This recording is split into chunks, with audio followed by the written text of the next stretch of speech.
ప్రతిసారి నాన్ననే గుర్తు చేసుకుంటారు, అమ్మనే గుర్తు చేసుకుంటారు, కానీ నాన్నని తక్కువ గుర్తు చేసుకుంటారు. నాన్న ప్రేమిస్తాడా? ప్రేమిస్తాడు. అవతారాలకంటే నాన్న ప్రేమిస్తాడా? చెప్పండి గట్టిగా. ప్రేమించినట్టే అనిపిస్తుంది. కానీ నువ్వు నువ్వు పాస్ అయితే ఆ ఆనందాన్ని బయటికి చెప్పలేక కళ్ళలోనే తిరుగుతూ ఉంటా అంటది. ఎస్, నా కొడుకు నా బిడ్డ పాస్ అయిందని హ్యాపీ అవుతుంటాడు, కానీ నీకు ఎక్స్ప్రెస్ చేయలేడు. మమ్మీ మాత్రం ఉరికొచ్చి ముద్దు పెట్టుకొని నిన్ను కౌగిలించుకొని నువ్వు గొప్పదాని వేయావు, నువ్వు చదువుకున్నావు, నువ్వు పాస్ అయ్యావు అని ఆనందిస్తుకొని నాన్న మాత్రం అక్కడనే ఆగిపోతా అంటే కళ్ళ నీళ్ళు.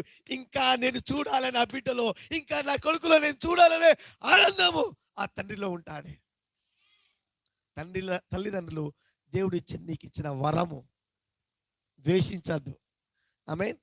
ఒక బిడ్డ అంది, నాన్న దొడ్డోడు వస్తుండు నాన్న అంట. వాళ్ళ మమ్మీకి చెప్తుంది వాళ్ళ నాన్నను,